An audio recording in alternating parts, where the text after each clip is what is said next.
Hello everyone, welcome to Chetan Bharat Learning and welcome back to our series on Economic Survey 2021-22। हम continue करेंगे आज chapter 2 के साथ। जैसा कि आप लोग जानते हो कि इकोनॉमिक सर्वे 2021-22 का चैप्टर 1 हम कर चुके हैं, जो था state of the economy. Chapter 2 जो हमारा है वो था फिस्कल डेवलपमेंट्स, फिस्कल पॉलिसी से रिलेटेड था। इसका पार्ट 1 हम कर चुके हैं पिछले लेक्चर में। आज हम स्टार्ट करेंगे part 2 of chapter 2 fiscal policy. देखो, इसे मैं 2 पार्ट्स में इसलिए करा रहा हूं क्योंकि जो पार्ट 1 था ना, उसने इस चैप्टर का एक तरह से बेस बना दिया था। अब बेस आपका बन चुका है, ठीक है। अब हम आगे की बातें करते हैं इसी चैप्टर से रिलेटेड। कुछ इंपॉर्टेंट बातें होंगी वो हम करेंगे। एंड ये टॉपिक देखने के बाद, ये पार्ट 2 ऑफ चैप्टर 2 देखने के बाद ही इस चैप्टर से रिलेटेड जो आपको 10 एमसीक्यूज दिए हुए हैं ना, वो आप तभी सॉल्व करोगे।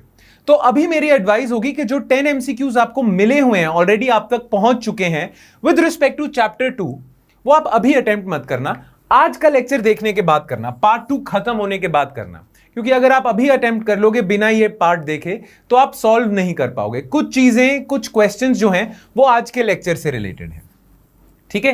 तो फटाफट से रीकैप कर लेते हैं कि हमने क्या क्या कवर किया था। ऑलमोस्ट हमने एक तो इंट्रोडक्शन वाला पार्ट देखा था, जिसमें हमने बात करी थी कि इंडिया की जो फिस्कल पॉलिसी थी वो कैलिब्रेटेड थी। कैपिटल एक्सपेंडिचर को थोड़ी देर हमने रोक के रखा, फिर हमने इंक्रीज करा।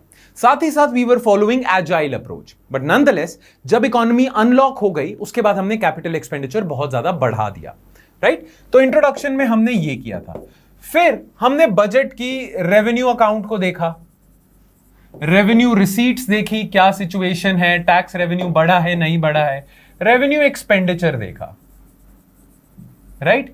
सिमिलरली हमने कैपिटल अकाउंट को देखा, उसका रिसीट्स और उसके एक्सपेंडिचर को देखा, और एंड में कुछ कंक्लूजन की बातें जो इन दोनों अकाउंट्स को देखने के बाद हमें पता चली वो हमने करी थी, ठीक है।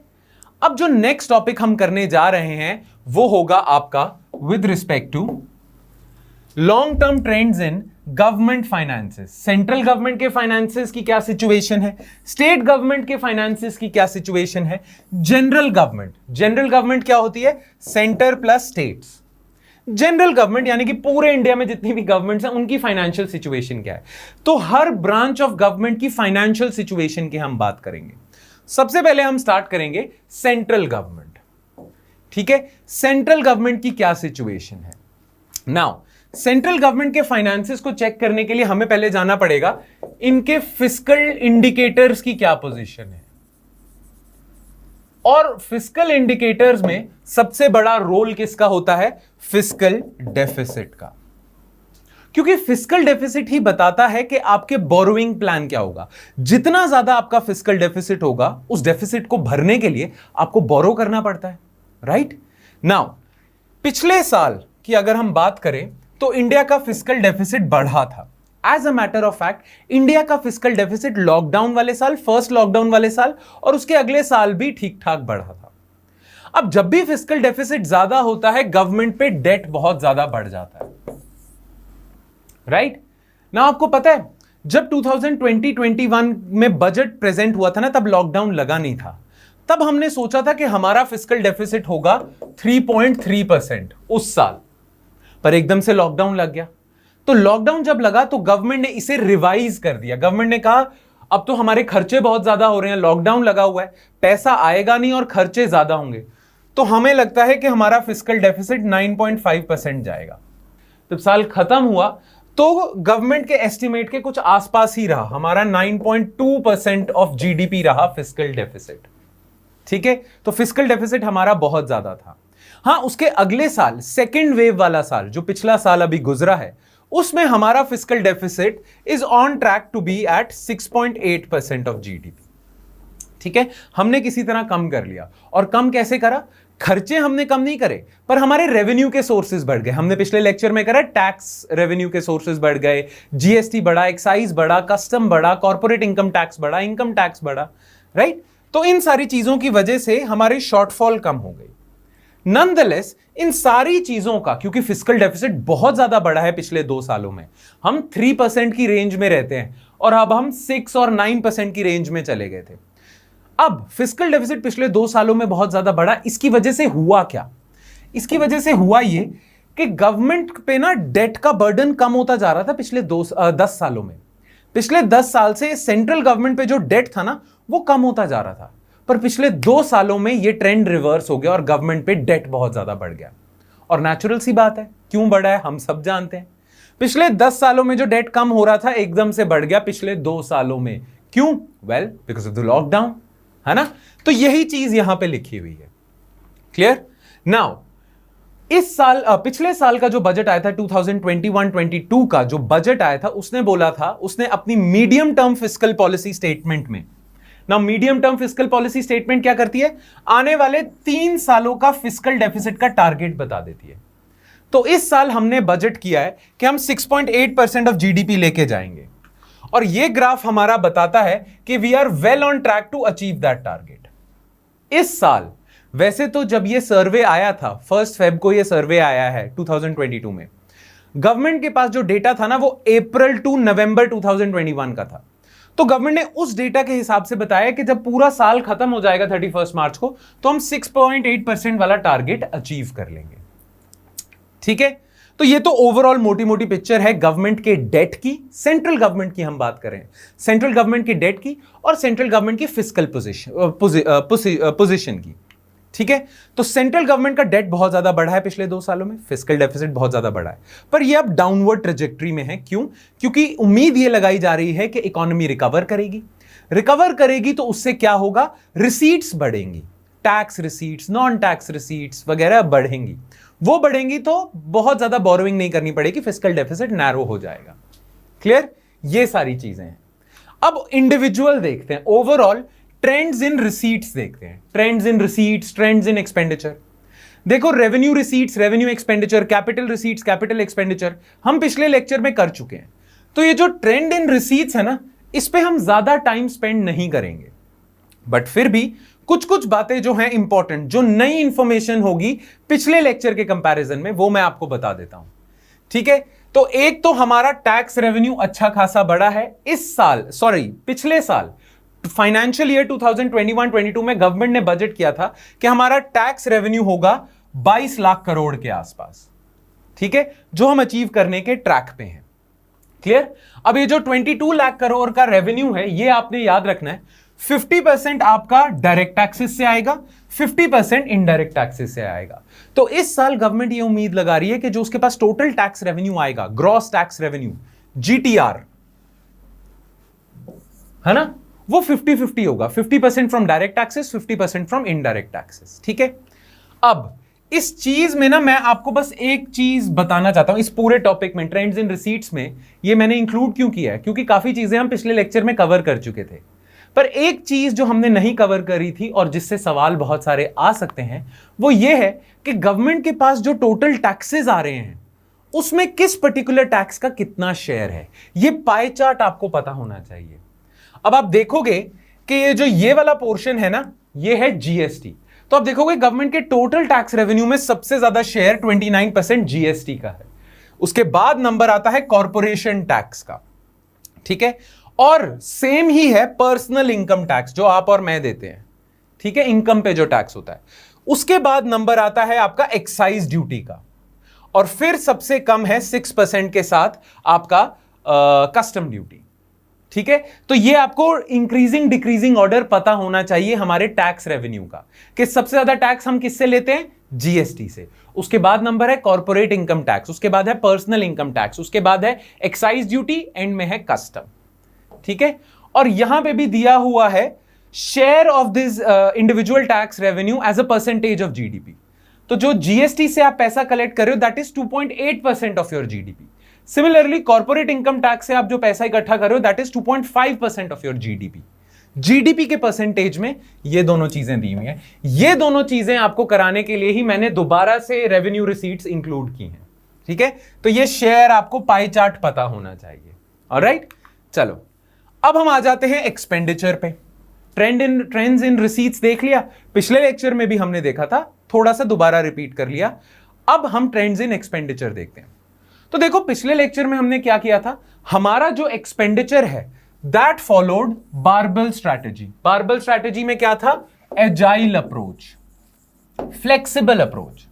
और एजाइल अप्रोच में हमने क्या फॉलो करा है, हमारी फिस्कल पॉलिसी कैसी थी, कैलिब्रेटेड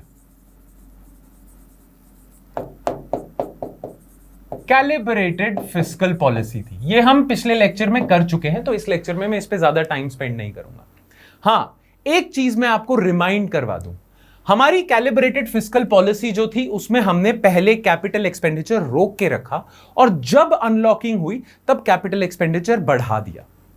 अनलॉकिंग होने के बाद यानी कि 2020 में 2 क्वार्टर खत्म होने के बाद क्वार्टर 3 से हमने कैपिटल एक्सपेंडिचर बहुत ज्यादा बढ़ा दिया। ठीक है, कैपिटल एक्सपेंडिचर हमने बहुत ज्यादा बढ़ा दिया, रेवेन्यू एक्सपेंडिचर को कम करने की कोशिश की है। अगेन उसका रीजन भी पिछले लेक्चर में है कि कैपिटल एक्सपेंडिचर का ज्यादा मल्टीप्लायर इफेक्ट होता है, ये ग्रोथ बूस्ट करने के लिए ज्यादा पोटेंट चीज है। सो इसीलिए what we wanted and what we tried to achieve in last financial year, that is 2021-22, we tried to reduce revenue expenditure, the percentage of revenue expenditure in total expenditure, and we tried to increase capital expenditure as a percentage of total expenditure. ठीक है, ये हमने quarter 3 से start कर दिया और अभी तक चला रहे हैं इसे, क्योंकि ग्रोथ के लिए यही सबसे ज्यादा पोटेंट चीज है। क्लियर? बस एक चीज जो हमने लास्ट लेक्चर में डिस्कस नहीं करी थी ना, वो क्या थी, रेवेन्यू एक्सपेंडिचर के बारे में। देखो रेवेन्यू एक्सपेंडिचर क्या है, हमने कल भी करा है कि रेवेन्यू एक्सपेंडिचर में, सरकार के रेवेन्यू एक्सपेंडिचर में क्या क्या आता है। देखो एक तो सैलरीज आती हैं जो सेंट्रल गवर्नमेंट एम्प्लॉयज को देते हैं, पेंशन्स आती हैं, फिर इंटरेस्ट पेमेंट्स आती हैं जो हमने डिस्कस किया था कि सबसे ज्यादा रेवेन्यू एक्सपेंडिचर में अगर किसी का कंट्रीब्यूशन है तो वो इंटरेस्ट पेमेंट्स है, सबसे ज्यादा खर्चा ही इसी में होता है। ठीक है, तो salary, pension, interest payments, major subsidies जो हम देते हैं, फूड, फर्टिलाइजर, है ना, सब्सिडीज हमने करा था ना, 2.31 लाख करोड़ खर्चा हो गया था सब्सिडीज पे, तो सब्सिडीज का खर्चा है, और कुछ डिफेंस एक्सपेंडिचर जो हम करते हैं, ये सारी चीजें आपके रेवेन्यू एक्सपेंडिचर में आती हैं। नाउ आपको पता है, ये बात ध्यान से सुनना, सैलरीज, पेंशन और इंटरेस्ट पेमेंट्स को हम पता है क्या कहते हैं, कमिटेड एक्सपेंडिचर। कमिटेड एक्सपेंडिचर मतलब, ध्यान से सुनना, देखो मान लो सरकार ने इस साल टोटल 100 रुपीज का एक्सपेंडिचर करना है, जिसमें से 80 रुपीज वो रेवेन्यू एक्सपेंडिचर करेगी और बचे हुए 20 रुपीज से वो कैपिटल एक्सपेंडिचर करेगी। ये सरकार का एम था। अब सरकार की जैसे पॉलिसी है अंडर एजाइल अप्रोच, हम कैपिटल एक्सपेंडिचर का शेयर बढ़ाना चाहते हैं, रेवेन्यू एक्सपेंडिचर का शेयर कम करना चाहते हैं। जाहिर सी बात है, क्योंकि हमारे पास तो सिर्फ 100 रुपए हैं, तो अगर हम कैपिटल एक्सपेंडिचर 20 से 30 करेंगे तो रेवेन्यू एक्सपेंडिचर 80 से 70 होगा। पर प्रॉब्लम पता है क्या है, वो ये है कि सैलरीज, पेंशन और इंटरेस्ट पेमेंट्स आप कम कर ही नहीं सकते, ये सरकार का कमिटेड एक्सपेंडिचर होता है, ये सरकार की कमिटमेंट होती है। सरकार ने सेंट्रल गवर्नमेंट एम्प्लॉयज को रखा हुआ है, तनख्वाह पे रखा हुआ है, उनकी तनख्वाह तो जाएगी, उनकी पेंशन भी जाएगी, ये खर्चा तो आप कम नहीं कर सकते, और जो आपने लोन लिया हुआ था उस पे इंटरेस्ट पेमेंट्स भी आपको देनी पड़ेंगी। ठीक है, तो ये 3 चीजें तो वहीं की वहीं रहेंगी, इसको आप कम नहीं कर सकते। आपने सोचा है ना इसे 80 से 70 करेंगे ताकि to create an additional space for capital expenditure, but ये चीजें तो आप कम नहीं कर सकते, तो आपको बची कुची कसर यहां से पूरी करनी पड़ेगी। पर पिछले साल हुआ क्या, सब्सिडीज का भी वो बहुत ज्यादा बढ़ गया, क्योंकि सरकार ने प्रधानमंत्री गरीब कल्याण योजना चलाई थी, है ना, फूड सिक्योरिटी प्रोग्राम्स चलाए थे, तो सब्सिडीज का भी शेयर बढ़ गया। तो ये तो आपका कमिटेड होता है, ये आपको याद रखना है।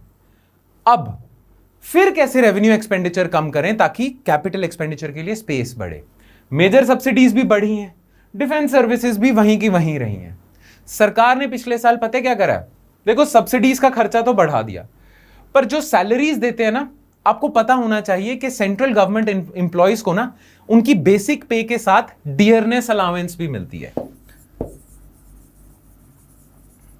डीए जिसे कहते हैं।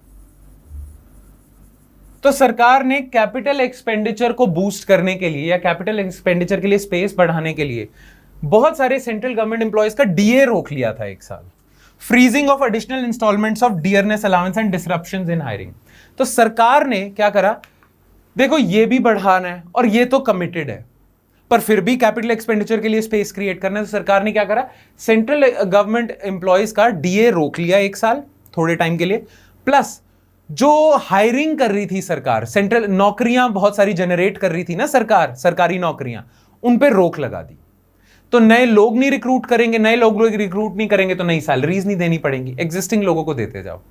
तो सरकार ने इसी में से ही कोशिश करी कि स्पेस बढ़ाया जाए। तो ये यहां पे लिखा हुआ है, ठीक है। Expenditure on salaries, pension and interest payments are committed, वो तो नहीं कर सकते, पर फिर भी सैलरीज का बर्डन आपने कम कर दिया डीए कम करके, पेंशन तो देनी पड़ेगी, इंटरेस्ट तो देना पड़ेगा, डीए कम कर दिया और नई रिक्रूटमेंट रोक दी। मेजर सब्सिडीज पे खर्चा वहीं का वहीं रहा। तो ये बात आपको याद रखनी है। बाय द वे क्वेश्चन आपसे पूछा जा सकता है कि विच ऑफ द, आपको 4 ऑप्शन दे देंगे और बोल देंगे which of the following can be categorised under the head of revenue expenditure, ठीक है। तो आपको पता होना चाहिए रेवेन्यू एक्सपेंडिचर में क्या क्या आता है। बाय द वे सबसे ज्यादा शेयर इंटरेस्ट पेमेंट्स का है, ये याद रखना। यहां से आप देख सकते हो 8.10 लाख करोड़ का खर्चा है टोटल, 29 लाख करोड़ में से 8.10 लाख करोड़ का खर्चा आपका इंटरेस्ट पेमेंट से ही आता है, पिछली जो आपने बोरोइंग्स की हुई है। खैर, रेवेन्यू एक्सपेंडिचर डन है हमारा। अब हम आ जाते हैं कैपिटल एक्सपेंडिचर पे। Now what is capital expenditure, हम कर चुके हैं। इंफ्रास्ट्रक्चर पे खर्चा आप जो कर रहे हो, एसेट्स नए बना रहे हो, नई कंपनीज एक्वायर कर रहे हो, जिस भी खर्चे से आपका एसेट्स बढ़ रहे हैं वो आपका कैपिटल एक्सपेंडिचर है। हां, अगर सरकार ने लोन लिया हुआ है और वो पूरा का पूरा लोन वापस चुका देती है आईएमएफ या वर्ल्ड बैंक को, वो भी कैपिटल एक्सपेंडिचर है। पर ग्रोथ बूस्टिंग कैपिटल एक्सपेंडिचर क्या है, कैपिटल एसेट्स वाला खर्चा, इंफ्रास्ट्रक्चर, रोड, ब्रिजेस वगैरह, ठीक है। तो ये हम सब जानते हैं कि अंडर बारबल स्ट्रैटेजी या अंडर एजाइल अप्रोच ग्रोथ को स्टिमुलेट करने के लिए 3rd क्वार्टर ऑफ 2020-21 से हमने केपेक्स बढ़ाना शुरू कर दिया था और अभी तक उसकी कोशिश जारी है। तो पिछले साल 2021-22 में भी हमने यही कोशिश करी, resulting into increase in share of capital expenditure and decline in share of revenue expenditure. हमने कोशिश करी रेवेन्यू एक्सपेंडिचर कम करने की, कैपिटल एक्सपेंडिचर बढ़ाने की। तो आप देख सकते हो टोटल एक्सपेंडिचर में ये जो ब्लू लाइन है ये है आपकी रेवेन्यू एक्सपेंडिचर। तो रेवेन्यू एक्सपेंडिचर का पहले शेयर था 88% ऑफ टोटल एक्सपेंडिचर, वो अब 84% हो गया। और कैपिटल एक्सपेंडिचर का पहले शेयर था 12%, वो अब आपका 16% हो गया। तो कैपिटल एक्सपेंडिचर का शेयर बढ़ा है, रेवेन्यू एक्सपेंडिचर का शेयर कम हुआ है। बस ये याद रहे कि अभी भी मोर देन 80% तो रेवेन्यू एक्सपेंडिचर ही है, पर फिर भी उसका शेयर डिक्लाइन हुआ है 88 से 84 पे, और कैपिटल एक्सपेंडिचर का शेयर बढ़ा है 12 से 16 पे, ठीक है। चलो, ये हैं हमारे ट्रेंड्स इन एक्सपेंडिचर, हम कंटिन्यू करते हैं। अब एक और चीज देखो, मैंने आपको एक एग्जांपल दिया था कि सरकार के पास तो देखो 100 रुपीज ही हैं, जिसमें से कुछ जाएगा रेवेन्यू एक्सपेंडिचर में, कुछ जाएगा कैपिटल एक्सपेंडिचर में। अब सरकार बहुत ज्यादा कैपिटल एक्सपेंडिचर इसलिए नहीं कर पा रही है क्योंकि वो रेवेन्यू एक्सपेंडिचर अपना कम नहीं कर सकती है, और बहुत ज्यादा कम नहीं कर सकती है। और एक और कारण है कि वो अपना टोटल एक्सपेंडिचर 100 से ज्यादा नहीं कर सकती है। तो इसीलिए अपना कैपिटल एक्सपेंडिचर बढ़ाने के लिए उसे रेवेन्यू एक्सपेंडिचर करना पड़ेगा, रेवेन्यू एक्सपेंडिचर कम करना पड़ेगा। नाउ ऐसा क्यों है कि वो अपना टोटल एक्सपेंडिचर 100 से ज्यादा क्यों नहीं बढ़ा सकती है? क्योंकि सरकार ने अपने टारगेट सेट करे हुए हैं फिस्कल डेफिसिट के। अगर सरकार ने कहा है कि हम इस साल फिस्कल डेफिसिट 6.8% ऑफ जीडीपी रखेंगे, तो उसे अपना टोटल एक्सपेंडिचर लिमिटेड रखना पड़ेगा, है ना, लिमिटेड रखना पड़ेगा। उसी लिमिट में खेलना पड़ेगा उसे, उसी लिमिट में रेवेन्यू कम करो, कैपिटल बढ़ाओ। पर सरकार जानती है कि कैपिटल एक्सपेंडिचर तो हमें और ज्यादा बढ़ाना पड़ेगा, बहुत ज्यादा बढ़ाना पड़ेगा, तभी इकोनॉमी बूस्ट होगी। पर हमारे एक्सपेंडिचर पे तो लिमिट लगी हुई है, हमने फिस्कल डेफिसिट की लिमिट लगाई हुई है। नाउ सरकार के पास एक तरीका है जिससे वो कैपिटल एक्सपेंडिचर बढ़ा दे अपना, फिर भी उसका फिस्कल डेफिसिट ना बढ़े, टोटल एक्सपेंडिचर ना बढ़े। वो कैसे करती है सरकार?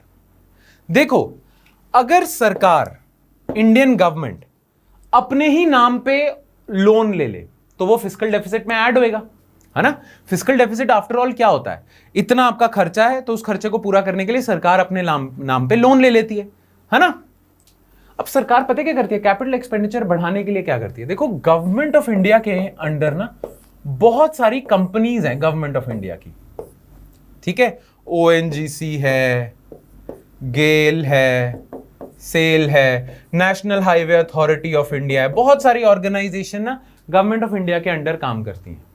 अब गवर्नमेंट पता क्या करती है, गवर्नमेंट ना खुद बोरो नहीं करती, इन कंपनीज के नाम पे बोरो कर लेती है। गवर्नमेंट ना इन कंपनीज के नाम पे बोरो कर लेती है। अब गेल के नाम पे गवर्नमेंट ना मान लो 1 लाख करोड़ बोरो कर लेती है और गेल के थ्रू ही कैपिटल एक्सपेंडिचर करवा लेती है। तो 1 लाख करोड़ जो गवर्नमेंट ने गेल के नाम पे बोरो किया, वो गवर्नमेंट ने 1 लाख करोड़ कैपिटल एक्सपेंडिचर में लगा दिया और कैपिटल एक्सपेंडिचर भी गेल के थ्रू ही करवाया। अब इससे फायदा क्या हुआ, ये जो 1 लाख करोड़ है ना, ये गवर्नमेंट के बजट में नहीं आएगा, ठीक है। तो गवर्नमेंट ने अपने बजट में रखा हुआ है कि हमने 6.8% का रखना है फिस्कल डेफिसिट, गवर्नमेंट वही टारगेट फॉलो करती है, पर खर्चे के और सोर्सेज ढूंढ लेती है। और वो और सोर्सेज क्या हैं, वो और सोर्सेज ये हैं कि अपनी किसी कंपनी के नाम पे बोरो करके खर्चा करवा दो। वो चीज ना गवर्नमेंट के अकाउंट्स होते हैं ना, तो वो चीज ना गेल के अकाउंट में आएगी, गवर्नमेंट के बजट में के अकाउंट में नहीं आएगी, राइट। तो एक तरह से गवर्नमेंट ने अपना एक्स्ट्रा पैसा ना छुपा लिया, इसके नाम पे चढ़ा दिया, अपने नाम पे नहीं रखा। तो इसके थ्रू गवर्नमेंट अपने फिस्कल डेफिसिट टारगेट को भी अचीव कर लेती है और एक्स्ट्रा कैपिटल एक्सपेंडिचर भी करवा लेती है ना। ये जो 1 लाख करोड़ बोरो करा है ना अपनी ही किसी कंपनी के नाम पे, इसे हम कहते हैं extra budgetary resources, extra budgetary resources, ठीक है। तो एक्स्ट्रा बजटरी रिसोर्सेज का कई बारी सहारा लेके आप एक्स्ट्रा कैपिटल एक्सपेंडिचर कर लेते हो और वो एक्स्ट्रा कैपिटल एक्सपेंडिचर आपके बजट या फिस्कल डेफिसिट में नहीं ऐड होता, नहीं आता।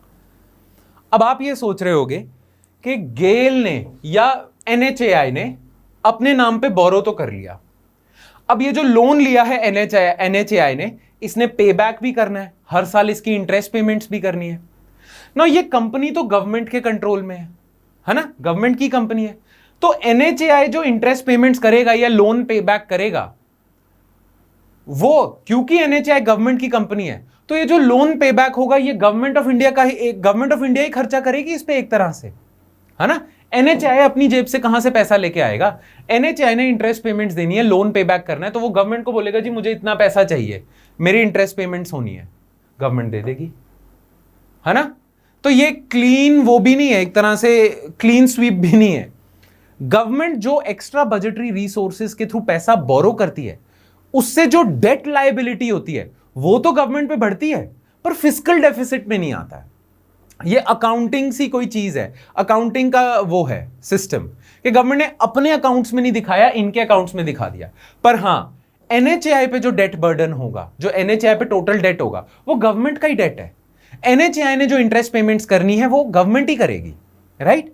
सो ये याद रखना आपने, एक्स्ट्रा बजटरी रिसोर्सेज के थ्रू दो गवर्नमेंट का फिस्कल डेफिसिट नहीं बढ़ता, पर उसका टोटल डेट बढ़ जाता है, डेट लायबिलिटीज उसकी बढ़ जाती है, ठीक है। ये आपने याद रखना है, क्लियर। बाकी 2021-22 में एक्स्ट्रा बजटरी रिसोर्सेज से रिलेटेड जो डेटा है वो आप अपने नोट्स में से देख सकते हो, वो यहां दिया हुआ है, ठीक है।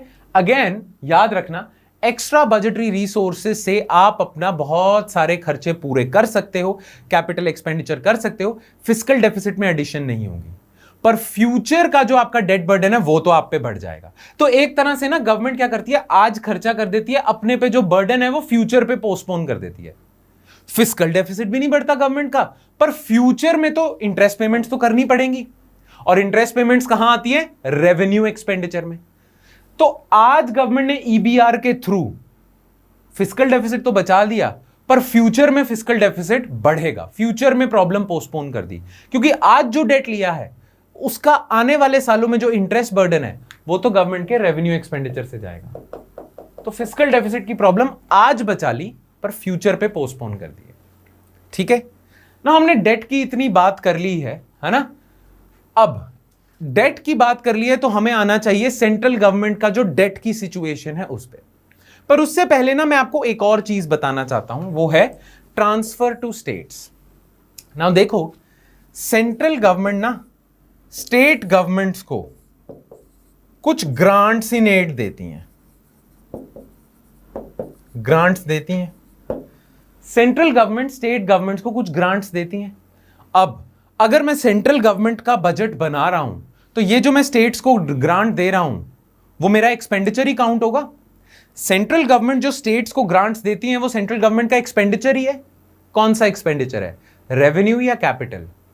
याद रहे रेवेन्यू एक्सपेंडिचर होता है। तो रेवेन्यू एक्सपेंडिचर में ग्रांट्स गिवन टू स्टेट्स भी आएगा। Now grants given to states क्या होती हैं? देखो ग्रांट्स इन एड जो सेंट्रल गवर्नमेंट स्टेट्स को देती है ना, that is based on the report of 15th finance commission.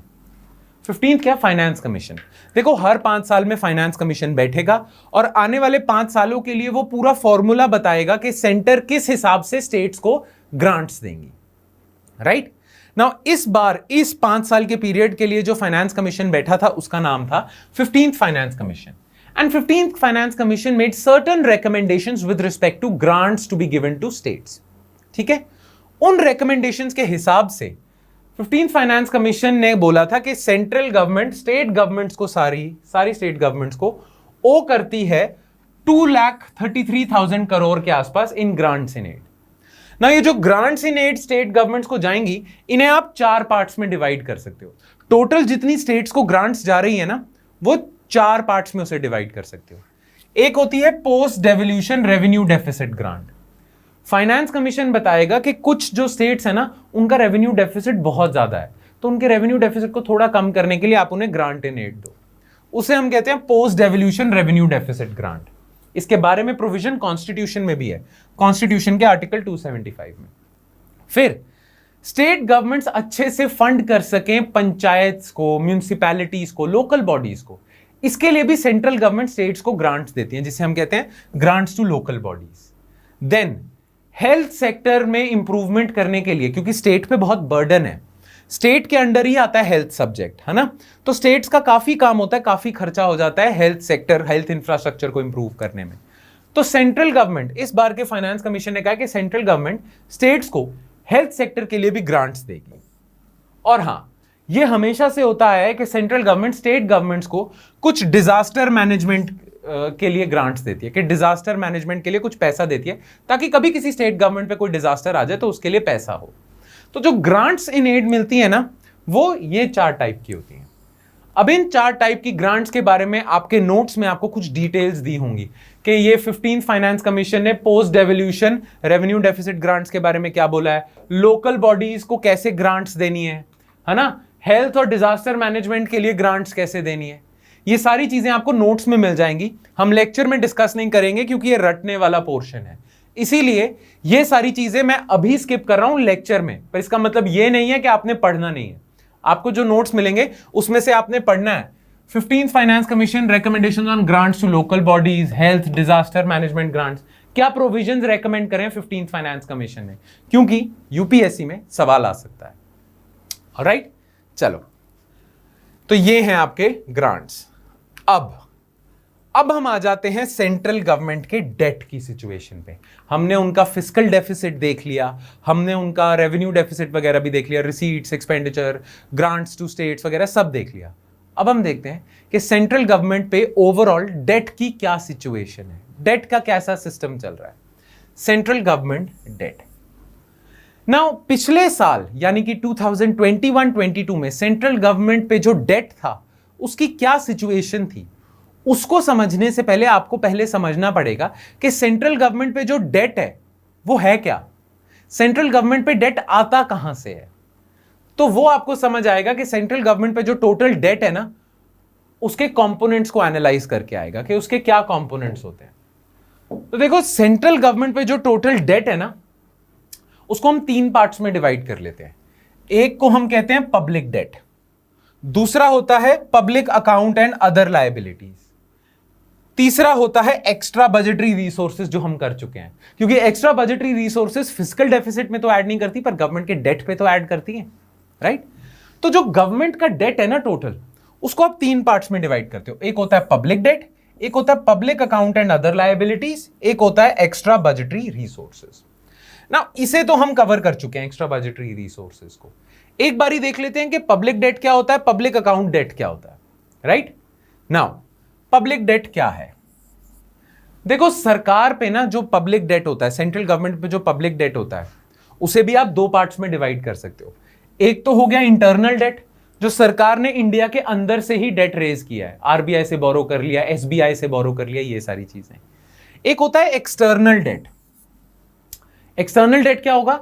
Government of India ने आईएमएफ से बोरो करा है, वर्ल्ड बैंक से बोरो करा है, बैंक ऑफ इंग्लैंड से बोरो करा है, इंडिया के बाहर जो फाइनेंशियल इंस्टीट्यूशंस हैं वहां से बोरो करा है, उसे हम एक्सटर्नल डेट कहेंगे।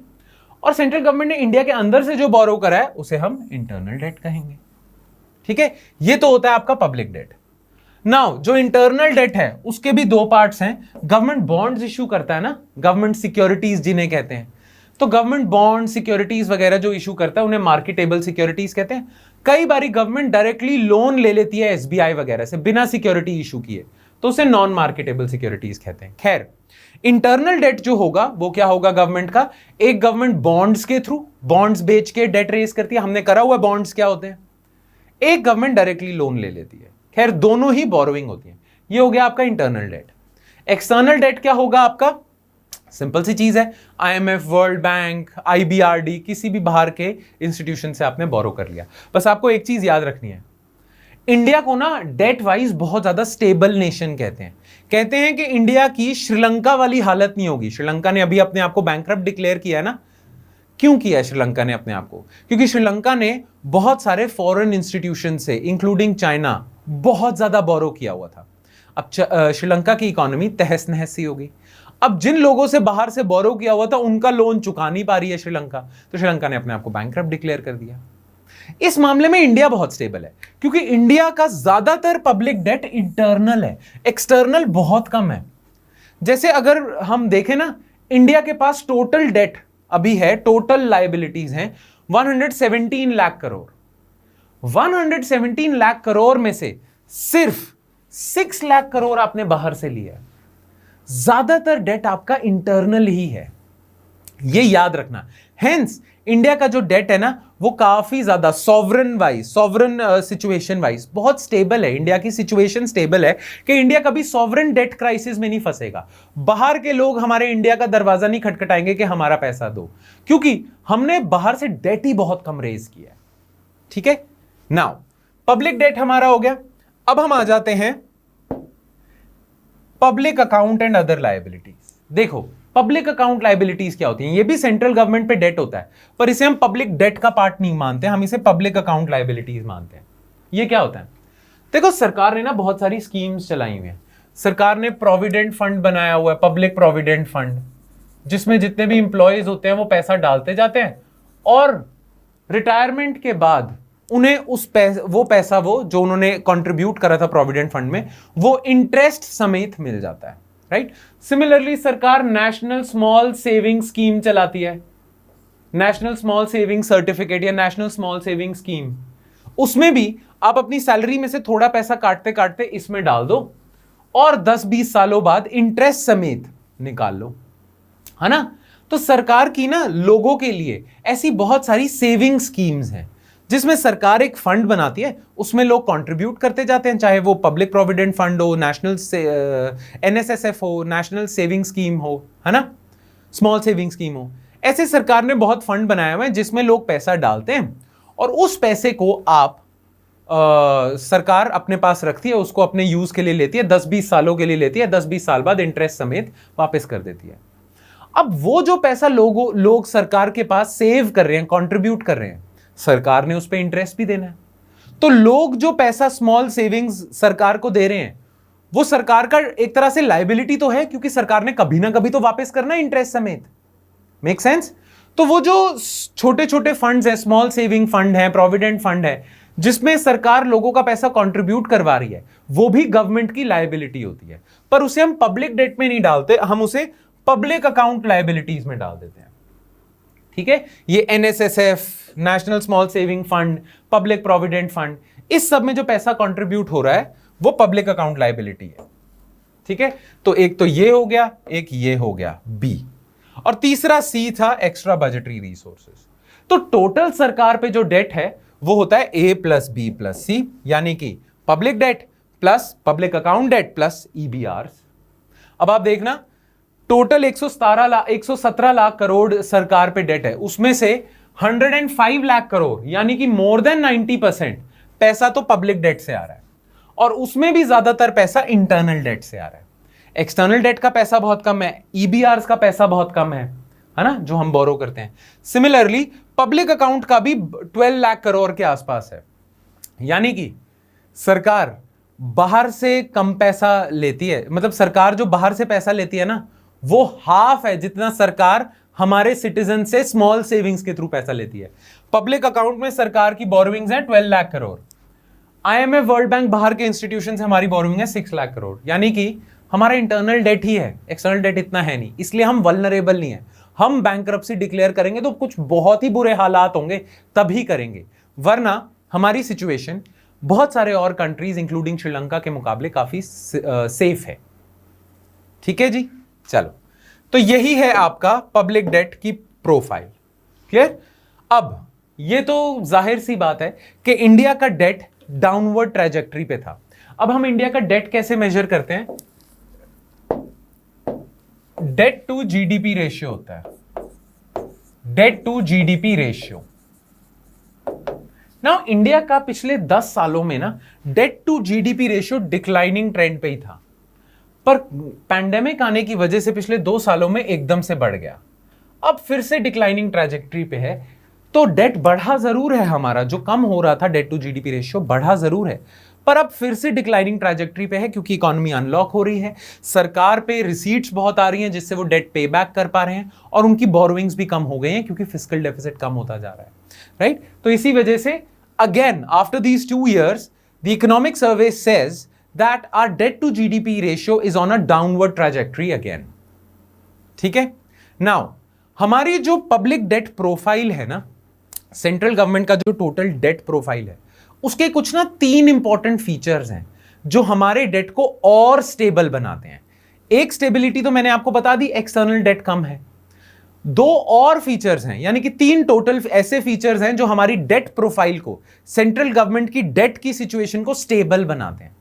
देखो, अगर आपका डेट अनसस्टेनेबल है ना, अनस्टेबल है, तो बहुत दिक्कतें होती हैं, पर इंडिया पे जो डेट है ना, इंडियन गवर्नमेंट पे जो टोटल डेट है वो काफी स्टेबल है। उसके 3 कारण है, 3 फीचर्स हैं हमारे। वो 3 फीचर्स क्या हैं? India's public debt portfolio exhibits 3 beneficial features. Number 1, लो करेंसी रिस्क। लो करेंसी रिस्क मतलब, देखो हमने एक्सटर्नल डेट जो है ना बहुत कम लिया हुआ है। अच्छा, एक्सटर्नल डेट जनरली हम डॉलर्स में लेते हैं, है ना? तो मान लो रुपी डेप्रिशिएट हो जाए, मान लो हमने डॉलर में बहुत ज्यादा डेट ले लिया, आज $1 इज इक्वल टू 50 रुपीज है, और मैंने $1000 का डेट ले लिया, दैट मीन्स मैंने 50,000 रुपीज का डेट लिया। अब एकदम से ना अगले दिन रुपी $1 इज इक्वल टू 50 से $1 इज इक्वल टू 70 हो जाता है, तो एक ही दिन के अंदर मेरे ऊपर जो $1000 का डेट था, जो 50,000 का था, वो अब 70,000 का हो जाएगा ना? तो बिकॉज मेरी करेंसी डेप्रिशिएट कर गई, मेरे पे डेट बढ़ गया, एक्सटर्नल डेट, है ना? तो कई बार करेंसी रिस्क होता है, पर इंडिया का जो ओवरऑल डेट प्रोफाइल है वो करेंसी रिस्क से बचा हुआ है, क्योंकि हमारा एक्सटर्नल डेट ही बहुत कम है, हमारा डॉलर डिनोमिनेटेड डेट ही बहुत कम है, इसीलिए करेंसी फ्लक्चुएशन से हमें उतना नुकसान नहीं होता।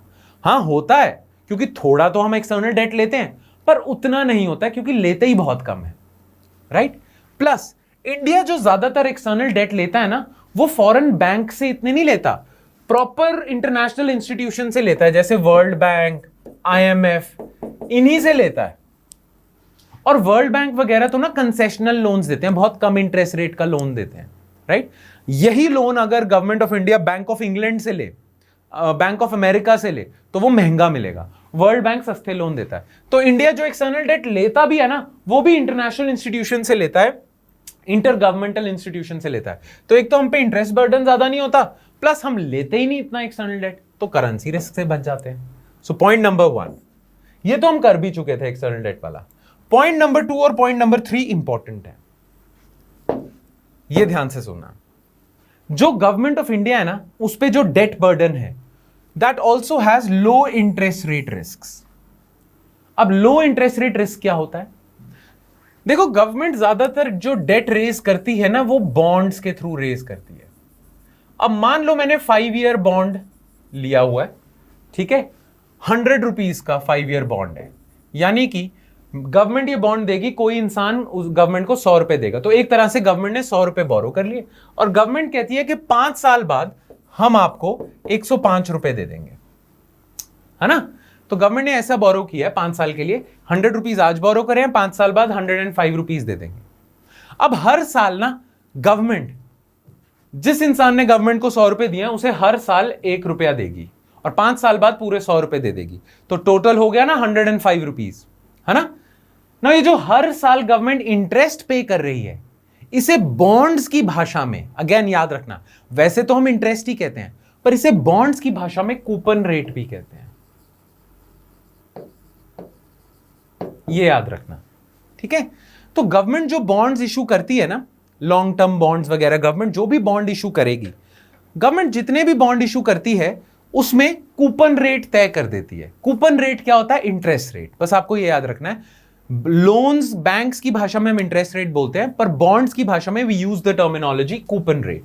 Coupon rate is nothing for now, वैसे there is a subtle difference though, but हमें उसमें पढ़ने की जरूरत नहीं है। For now, for your understanding, coupon rate is nothing but interest rate on the government bonds और on the borrowings on government bonds, ठीक है, क्लियर। अब आपको पता है गवर्नमेंट ऑफ इंडिया जो बॉन्ड्स के थ्रू पैसा बोरो करती है, उस पे इंटरेस्ट रेट रिस्क क्यों नहीं है? क्योंकि गवर्नमेंट ना अपना कूपन रेट फिक्स्ड रखती है। कई गवर्नमेंट्स या कई कॉरपोरेशंस जो बॉन्ड इशू करते हैं ना, वो अपना कूपन रेट ना वेरिएबल रखते हैं। वेरिएबल मतलब मार्केट रेट ऑफ इंटरेस्ट के साथ लिंक करते हैं। अगर market rate of interest future में बढ़ गया तो कूपन रेट बढ़ेगा, अगर मार्केट रेट ऑफ इंटरेस्ट कम हो गया तो कूपन रेट कम हो गया, right. But government of India variable coupon rate नहीं फॉलो करती। गवर्नमेंट ऑफ इंडिया के ज्यादातर बॉन्ड जो इशू होते हैं फिक्स्ड होते हैं। तो गवर्नमेंट ने मान लो 10 ईयर गवर्नमेंट बॉन्ड ले लिया, 10 ईयर गवर्नमेंट बॉन्ड बेच दिया जिसके थ्रू पैसा लिया। अब उस 10 ईयर गवर्नमेंट बॉन्ड पे जो इंटरेस्ट है ना, वो फिक्स्ड है। तो अगले 3 सालों में मान लो मार्केट रेट ऑफ इंटरेस्ट बहुत ज्यादा बढ़ जाए तो भी गवर्नमेंट को फर्क नहीं पड़ता। क्यों? क्योंकि उसने पहले ही डिसाइड कर लिया था उसने कितना इंटरेस्ट देना है ना। तो इसीलिए इंटरेस्ट रेट रिस्क से हम बच जाते हैं। And third and the most important part, यह समझना बहुत जरूरी है, गवर्नमेंट ऑफ इंडिया पे जो ओवरऑल डेट है, डेट प्रोफाइल है गवर्नमेंट ऑफ इंडिया का, that has low roll over risk. Now low roll over risk का मतलब क्या है? रोल ओवर रिस्क का मतलब क्या है? देखो, गवर्नमेंट ऑफ इंडिया ना डेट जो रेज करती है वो 2 तरीके का होता है, 3 तरीके का actually. Short term debt, short term मतलब बहुत कम ड्यूरेशन के लिए पैसा बोरो कर रही है government. Medium term debt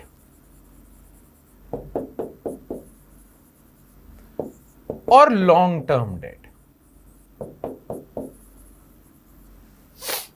short term debt, medium term debt, long term debt. Now अगर गवर्नमेंट ऑफ इंडिया बहुत ज्यादा शॉर्ट टर्म डेट रेज कर रही है, मतलब 2-2 साल में जिसे पे करना है, गवर्नमेंट ने बहुत ज्यादा, मान लो 1 लाख करोड़ बोरो कर लिया जिसे 2 साल में पूरा करना है। अब 2 साल में ना गवर्नमेंट, जब 2 साल खत्म हो जाएंगे तो जिसने गवर्नमेंट को पैसे दिए थे वो गवर्नमेंट से एक्सपेक्ट करेगी कि गवर्नमेंट उसे इंटरेस्ट समेत 1 लाख करोड़ रुपए वापस करे। अब गवर्नमेंट के पास एकदम से इतना पैसा नहीं होता है ना। तो गवर्नमेंट क्या करती है? उस डेट को चुकाने के लिए और डेट ले लेती है, ठीक है। तो पुराने लोन को चुकाने के लिए आप और लोन ले लेते हो, ठीक है। इससे होता क्या है? आपने अपना जो बर्डन है उसे आगे फॉरवर्ड कर दिया, आगे रोल ओवर कर दिया। आपने इस डेट बर्डन को खत्म करने के लिए और डेट बर्डन ले लिया, तो आपने अपना डेट का रिस्क आगे रोल ओवर कर दिया, है ना। लोन को चुकाने के लिए आप लोन ले रहे हो तो आप अपना डेट बर्डन एक्सटेंड कर रहे हो, फ्यूचर में और एक्सटेंड कर रहे हो, रोल ओवर कर रहे हो ना। रोल ओवर बहुत ज्यादा डेट करना ना अच्छी चीज नहीं होती, क्योंकि आप डेट ट्रैप में फंसे रहते हो, है ना। डेट को चुकाने के लिए डेट लिया, फिर उसको चुकाने के लिए और डेट लोगे, और डेट लोगे, फिर उसको चुकाने के लिए और डेट लोगे। इससे आपका डेट ना एक्सटेंड होता जाएगा, और जितने साल आपका डेट एक्सटेंड होता जाएगा उतने साल इंटरेस्ट भी तो ऐड होता जाएगा। लॉन्ग रन में आपको खर्चा भी ज्यादा पड़ेगा, तो इसको हम कहते हैं रोल ओवर रिस्क। जब आप शॉर्ट टर्म में डेट ज्यादा लेते हो ना, तो आप पे रोल ओवर रिस्क ज्यादा होता है, क्योंकि आप उसे चुकाने के लिए और नया डेट ले लेते हो, वो भी शॉर्ट टर्म लेते हो, फिर उसे चुकाने के लिए और ले लेते हो, रोल ओवर करते जाते हो डेट, और इससे आपको नुकसान होता जाता है, डेट ट्रैप में फंसते जाते हो। इसे रोल ओवर रिस्क कहते हैं। नाउ गवर्नमेंट ऑफ इंडिया पे जो टोटल डेट है ना, वो लॉन्ग टर्म ज्यादा है, मीडियम टर्म उससे कम है, और शॉर्ट टर्म बहुत कम है। यानी कि पिछले कई सालों में गवर्नमेंट ऑफ इंडिया ने अपनी सिचुएशन इंप्रूव करी है। बहुत साल पहले गवर्नमेंट ज्यादा शॉर्ट टर्म में बोरो करती थी, पर पिछले कई सालों से गवर्नमेंट जो ज्यादातर डेट रेज कर रही है वो लॉन्ग टर्म और मीडियम टर्म का कर रही है। तो गवर्नमेंट पे जो डेट है ना, उसकी जो डेट की मैच्योरिटी होती है, मैच्योरिटी डेट कहेंगे ना, अगर 5 साल के लिए लोन लिया है तो उसकी मैच्योरिटी 5 साल में आएगी, राइट। तो गवर्नमेंट पे जो टोटल डेट है उसकी जो मैच्योरिटी प्रोफाइल है वो लॉन्ग रन की होती जा रही है, शॉर्ट रन की कम होती जा रही है। अब जितना ज्यादा डेट आपका मैच्योर लॉन्ग रन में होगा, उतना ही कम रोल ओवर रिस्क है। तो पिछले कई सालों में गवर्नमेंट ने 3 चीजें अच्छे से करी हैं, जिसके डिविडेंड्स हम आज रीप करें, जिसका फायदा हमें आज हो रहा है।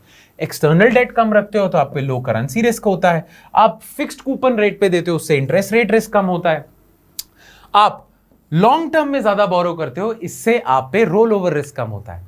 तभी कहते हैं कि इंडिया का डेट काफी स्टेबल है, ज्यादा हो गया लॉकडाउन के दौरान पर स्टेबल है, इसीलिए हमारी श्रीलंका वगैरह और ऐसी कंट्रीज जैसी सिचुएशन नहीं आएगी। क्लियर? ये चीज इंपॉर्टेंट थी। ये देखो गवर्नमेंट के maturity profile, 0 to 5 year bonds वालों का परसेंटेज कम हुआ है, 5 to 10 ईयर्स वालों का भी कम हुआ है, 10 to 20 ईयर्स वालों का भी कम हुआ है। पता है किसका बढ़ा है? जो 20 ईयर्स या उससे ज्यादा के जो डेट होते हैं ना, उनका प्रोफाइल बढ़ रहा है। तो गवर्नमेंट रोल ओवर रिस्क अपना कम करती जा रही है। ठीक है। Now certain other important features of India's public debt profile, India का जो गवर्नमेंट पे डेट है उसके और क्या फीचर्स है? ज्यादातर जो इंटरनल डेट है वो बैंकों के पास है, बैंक्स हमें देते हैं, इंश्योरेंस कंपनीज देती हैं, प्रोविडेंट फंड्स वगैरह देते हैं। ठीक है। और कुछ ऐसे फीचर्स हैं वो आप देख लेना। क्लियर? हमने मेजर चीज जो डिस्कस करने वाली थी वो ये थी, इससे एमसीक्यूज भी बन सकते हैं, मेंस में भी काम आ सकती है चीज। ऑलराइट, चलो। हाँ, अब एक और चीज, गवर्नमेंट जो ज्यादातर डेट रेज करती है ना, वो करती है गवर्नमेंट सिक्योरिटीज के थ्रू। अच्छा, गवर्नमेंट सिक्योरिटीज जो इंसान खरीदेगा वो एक तरह से गवर्नमेंट को पैसा दे रहा है। अब हमारे कंट्री में ना गवर्नमेंट सिक्योरिटीज सिर्फ banks, insurance companies, pension companies, pension funds and other approved financial institutions ही खरीद सकते थे। तो गवर्नमेंट की सिक्योरिटीज या गवर्नमेंट की बॉन्ड्स सिर्फ यही लोग खरीद सकते थे, आपके और मेरे जैसे लोग नहीं खरीद सकते थे। हम लोग जो हैं, हम अपने आप को कैटेगराइज करते हैं रिटेल इन्वेस्टर्स। हम लोग गवर्नमेंट सिक्योरिटीज में इन्वेस्ट नहीं कर सकते थे, पर अभी रिसेंटली आरबीआई ने अलाउ करा है कि रिटेल इन्वेस्टर्स भी गवर्नमेंट सिक्योरिटीज खरीद सकते हैं। उसके लिए आरबीआई ने स्कीम चलाई है जिसका नाम है रिटेल डायरेक्ट स्कीम। इसमें रिटेल इन्वेस्टर्स भी गवर्नमेंट सिक्योरिटीज खरीद सकते हैं। नाउ उसके लिए आरबीआई ने बनाया है रिटेल डायरेक्ट प्लेटफॉर्म। इस प्लेटफॉर्म पे आप अपना अकाउंट बनाओगे, आप और मेरे जैसे लोग अपना अकाउंट बनाएंगे, और हम सेकेंडरी मार्केट में गवर्नमेंट सिक्योरिटीज में ट्रेडिंग कर सकते हैं। यानी कि मैं गवर्नमेंट सिक्योरिटी खरीद लूंगा, आगे बेच दूंगा, जैसे भी ये सारी चीज खरीद फरोख्त ऑफ गवर्नमेंट सिक्योरिटीज हम कर सकते हैं under RBI retail direct platform. ठीक है। तो अभी रिसेंटली इन्वेस्टर बेस, यानी कि गवर्नमेंट सिक्योरिटीज में जो इन्वेस्ट करते थे लोग, इन्वेस्टर बेस बढ़ाने के लिए आरबीआई ये स्कीम लेके आया है। नाउ माइंड यू, मैंने एक वर्ड बोला है, आप और मेरे जैसे रिटेल इन्वेस्टर्स गवर्नमेंट सिक्योरिटीज की सेकेंडरी मार्केट में प्ले कर सकते हैं। Now what do you mean by secondary market? देखो, एक तो होती है प्राइमरी मार्केट। प्राइमरी मार्केट होगी जब हम गवर्नमेंट सिक्योरिटीज डायरेक्टली गवर्नमेंट से खरीदेंगे, वो तो प्राइमरी मार्केट है, वो नहीं हम कर सकते। अब मान लो आईसीआईसीआई बैंक ने गवर्नमेंट सिक्योरिटीज गवर्नमेंट से खरीद ली, हमने आईसीआईसीआई बैंक से खरीद ली, तो हम अगर आईसीआईसीआई बैंक से खरीदेंगे गवर्नमेंट सिक्योरिटीज, वो सिक्योरिटीज जो आईसीआईसीआई बैंक ने गवर्नमेंट से खरीद चुका है, तो हम सेकेंडरी मार्केट में। जब आप गवर्नमेंट से डायरेक्टली खरीदोगे तो प्राइमरी मार्केट, जो ऑलरेडी खरीदी हुई गवर्नमेंट सिक्योरिटीज है उनकी खरीद बेच करोगे, वो सेकेंडरी मार्केट है। So always remember, retail investors can only invest in the secondary market of government securities, बस ये याद रखना, ठीक है। बाकी और कुछ डिटेल्स हैं रिटेल डायरेक्ट स्कीम की, वो आप देख लेना, ठीक है। चलो, अब हमने सेंट्रल गवर्नमेंट के सारे फाइनेंसेस कर लिए, अब हम फटाफट से करते हैं स्टेट गवर्नमेंट के फाइनेंसेस और जनरल गवर्नमेंट के फाइनेंसेस। नाउ पहले स्टेट की बात करते हैं। देखो, जो पिछले 2 साल गए हैं वो सेंट्रल गवर्नमेंट के लिए ही खराब नहीं गए हैं, स्टेट गवर्नमेंट्स की भी उतनी ही हालत खराब हुई थी। 2-3 कारण है उसके। देखो, स्टेट गवर्नमेंट की फाइनेंशियल पोजीशन सेंट्रल गवर्नमेंट से भी ज्यादा वीक हो गई थी। क्यों हुई थी? एक, स्टेट गवर्नमेंट के पास भी जो टैक्सेस से रेवेन्यू आता है उसमें शॉर्टफॉल होने लगी, तो स्टेट गवर्नमेंट की, क्योंकि लॉकडाउन लगा हुआ है तो रेवेन्यू शॉर्टफॉल है। आपको याद होगा कि लॉकडाउन के दौरान जब फर्स्ट लॉकडाउन लगा था तो एक कंट्रोवर्सी हुई थी कि कई स्टेट्स पूरा लॉकडाउन तो लगा रही हैं पर जानबूझ के शराब के, अल्कोहल के ठेके खुले रख रही हैं। क्यों कर रही थी स्टेट गवर्नमेंट्स ऐसा? क्योंकि अल्कोहल जो बिकती है ना स्टेट्स में, उस पे स्टेट गवर्नमेंट्स टैक्स कलेक्ट करती हैं और वो टैक्स से स्टेट्स को बहुत ज्यादा पैसे मिलते हैं, है ना। अब पूरी इकोनॉमी में तो लॉकडाउन है, कोई भी टैक्स कलेक्शन नहीं हो रही, तो कई स्टेट गवर्नमेंट्स ने लालच के तौर पे ये सोचा था, लालच क्या, जरूरत थी उनकी, उन्होंने सोचा था कि शराब के ठेके खुले रहने दो, उससे शराब की बिक्री होगी, अल्कोहल की सेल होगी, जिससे हम टैक्स कलेक्ट कर पाएंगे, कुछ तो भरें अपनी ट्रेजरी में, है ना। तो इससे यह पता चलता है कि लॉकडाउन के दौरान खासकर 2020-21 में रेवेन्यू शॉर्टफॉल ड्रामेटिक थी स्टेट्स की। देन स्टेट की एक्सपेंडिचर की रिक्वायरमेंट बढ़ी हुई थी, हॉस्पिटल्स बनाने हैं, पुलिस पे खर्चा है, बहुत सारी चीजें, राइट। तीसरी पता क्या चीज थी? देखो, स्टेट्स को ना सेंटर की तरफ से जीएसटी कॉम्पनसेशन मिलती है। जब से जीएसटी आया है ना, तो कई स्टेट गवर्नमेंट्स ने कहा था कि जीएसटी आने की वजह से ना हमें रेवेन्यू शॉर्टफॉल हो रहा है। तो सरकार ने कहा था कि जब से जीएसटी आया है तब से लेके आने वाले 5 सालों तक हम आपको कुछ कॉम्पनसेशन देंगे। अब लॉकडाउन के दौरान सेंट्रल गवर्नमेंट के पास ही जीएसटी से पैसा इकट्ठा नहीं हुआ, तो वो स्टेट्स को क्या कॉम्पनसेशन देंगे? तो कॉम्पनसेशन ज्यादा नहीं मिला, जीएसटी कॉम्पनसेशन। इन 3 कारणों की वजह से स्टेट्स क्या फाइनेंशियल सिचुएशन, फिस्कल सिचुएशन बहुत खराब हो गई थी। नाउ सेंट्रल गवर्नमेंट ने फटाफट से रिकॉग्नाइज कर लिया था कि स्टेट्स की फाइनेंशियल पोजीशन खराब है। ना आपको पता है, under various fiscal responsibility and budgetary management act, यानी कि बहुत सारे लॉज ऐसे बनाए गए हैं, फिस्कल रिस्पॉन्सिबिलिटी लॉज ऐसे हैं जिसमें जितनी भी स्टेट्स हैं सबको बोला हुआ है कि आपका जो फिस्कल डेफिसिट है ना, स्टेट गवर्नमेंट का, सेंट्रल गवर्नमेंट नहीं, स्टेट गवर्नमेंट का fiscal deficit shell always be less than 3% of their GSDP. Centre की जीडीपी होती है ना, ग्रॉस डोमेस्टिक प्रोडक्ट, स्टेट्स की होती है ग्रॉस स्टेट डोमेस्टिक प्रोडक्ट।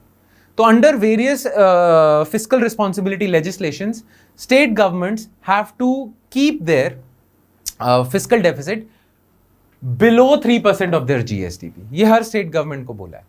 पर क्योंकि कोविड-19 lockdown once in a life time crisis था, once in a century crisis था, जिसमें रेवेन्यू कम हो गया था सबका और एक्सपेंडिचर बढ़ गया था, तो सेंटर ने सोचा कि इन्हें थोड़ी सी छूट दी जाए, क्योंकि इस सिचुएशन में ये 3% वाला टारगेट नहीं अचीव कर सकते। इनका एक्सपेंडिचर इतना ज्यादा है कि इन्हें अपना फिस्कल डेफिसिट ब्रीच ही करना पड़ेगा। तो सेंटर ने उन्हें अलाउ कर दिया कि आप लॉकडाउन के साल के दौरान, दैट इज 2020-21, आप अपना फिस्कल डेफिसिट 5% तक लेके जा सकते हैं और नेक्स्ट ईयर आप 4% तक लेके जा सकते हैं। हाँ, इस 5% में और इस 4% में बहुत सारी कंडीशंस थी, वो कंडीशंस आपको नोट्स में मिल जाएंगी, ठीक है। बहुत सारी कंडीशंस थी कि आपको वैसे तो 3% अलाउड है, एक्स्ट्रा 1% हम अलाउ कर देंगे अगर आप कुछ रिफॉर्म्स लेते हो, 0.5% और अलाउ कर देंगे अगर आप ये रिफॉर्म्स लेते हो, 0.5 और अलाउ कर देंगे अगर आप ये रिफॉर्म्स करते हो, तो टोटल आपको 5% तक की छूट थी। अब वो इंटरनल ब्रेकेज क्या थी कि 0.5%, 1%, वो आप नोट्स में से देख लेना, ठीक है। चलो, तो स्टेट फाइनेंसेस की ये ओवरऑल मोटे मोटे तौर पे सिचुएशन है। अब क्योंकि सेंट्रल गवर्नमेंट जानती है कि स्टेट्स की फाइनेंशियल पोजीशन ज्यादा खराब है, इसलिए नेचुरल सी बात है सेंट्रल गवर्नमेंट ने कुछ स्टेप्स तो लिए होंगे स्टेट गवर्नमेंट की फाइनेंशियल पोजीशन ठीक करने के लिए। तो here are the steps taken by centre to support the states in 2021-22। सबसे पहले तो फाइनेंशियल ईयर 2021 यानी कि 2020-21 में बोरोइंग लिमिट बढ़ा दी। जैसा मैंने बोला था ना कि 3% तक की लिमिट है, 3% ऑफ जीएसडीपी। अंडर आत्मनिर्भर भारत पैकेज एडिशनल 2% अलाउ कर दिया, यानी कि टोटल 5% अलाउ कर दिया, बट वो कंडीशनल था, यानी कि 1% था सब्जेक्ट टू 4 स्पेसिफिक रिफॉर्म्स, 0.5% इसके लिए था, 0.5 इसके लिए। तो ये सारी चीजें इधर दी हुई हैं, ये देख लेना। ये तो था 2020 फर्स्ट ईयर ऑफ लॉकडाउन। 2021-22 में कुछ और स्टेप्स लिए थे, उसमें कह दिया था कि आपका जो फिस्कल डेफिसिट है, या फिस्कल डेफिसिट क्या होता है, फिस्कल डेफिसिट पूरा करने के लिए आप बोरोइंग ही करते हो ना, तो फिस्कल डेफिसिट कई बार हम वर्ड यूज कर लेते हैं, कई बार टोटल बोरोइंग यूज कर लेते हैं। नाउ सरकार ने कहा था, भारत सरकार ने, that is government of India, उन्होंने कहा था कि 2021 में 5% था, 2021-22 में हम 4% कर देंगे, और उसमें भी ब्रेकेज वो था, कंडीशनैलिटीज थी, ठीक है, तो वो आप देख लेना।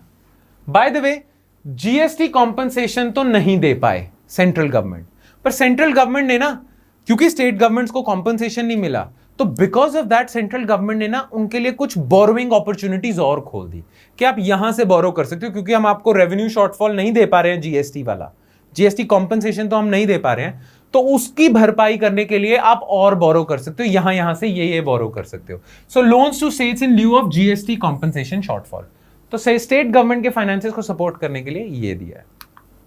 देन अब हम जानते हैं कि Q3 से हमने जो टोटल एक्सपेंडिचर था इंडियन गवर्नमेंट ने, वो कैपिटल एक्सपेंडिचर की तरफ ज्यादा फोकस किया है ना, Q3 से ऑफ 2020।